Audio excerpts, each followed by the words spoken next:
Mic check. All right, so the year is 2013. I'm in New Jersey, I'm taking cases. I have several cases the following day with no PM lasers. I have XPS and a nominee guide in my truck, both due for failure if I don't get my butt to Baltimore to see Mr. Behzad. That's when I first met Behzad and I realized what an impact he was on this company and the future he had was so bright. So I drove down there from New Jersey. It was like 6 hours, as usual, bus traffic, so maybe a little longer. I had no idea if I would get home that day, if he would be able to help me and get me in and out the same day, or if I was going to get a hotel and going straight to my case next morning in New Jersey. I had no idea. Hope for the best. I get down there. Behzad, what can you do for me? Oh, no problem. I got you. So that day, he took, maybe 1 or 2 hours. I was out of there, back home in my bed, safe, sound asleep, and safely at my case the next day.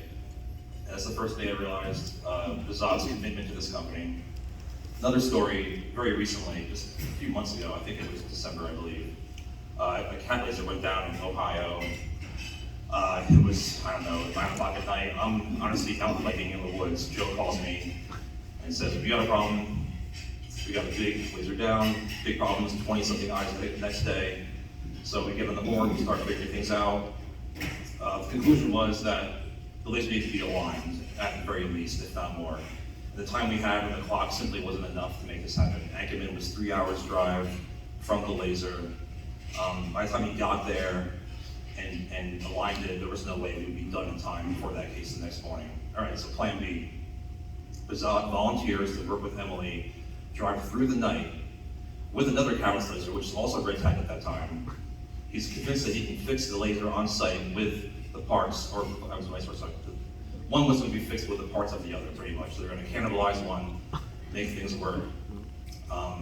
They drove all night long, got there, worked through the night, fixed the laser, exchanged the vacuum pump, and saved 20-something eyes for the following day.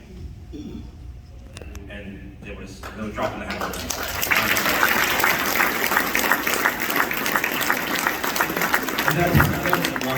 That was one of like 1,000 stories, if there are more, of Behzad and his commitment to this company. From that story you can tell we have to pull it back at times. Behzad, take a step back. But he's so committed and so willing and so eager to always help us out. He'll go the extra mile every time, not just once or twice, all the time. Just today he told me, "Brian, I just don't want tomorrow to be like today. I want to learn something new. I want to be challenged." And that sums it up for him. That's how Behzad lives his life.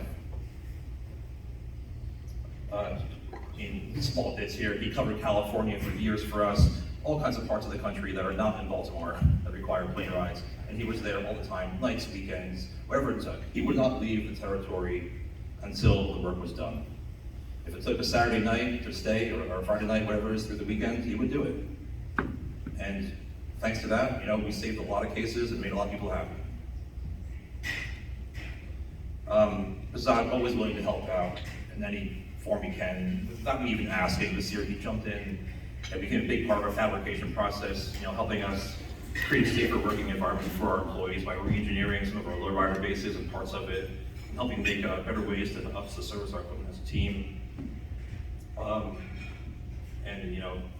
Behzad, he needed one thing when he got here. He just needed a chance. Lori hired him, gave him the chance, Joe, and here he is today, and boy did he run with that chance.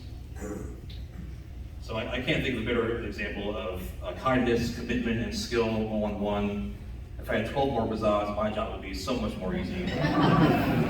So let's figure that out. This company would not be where it is today without Behzad, so thank you for all you do. Come on up.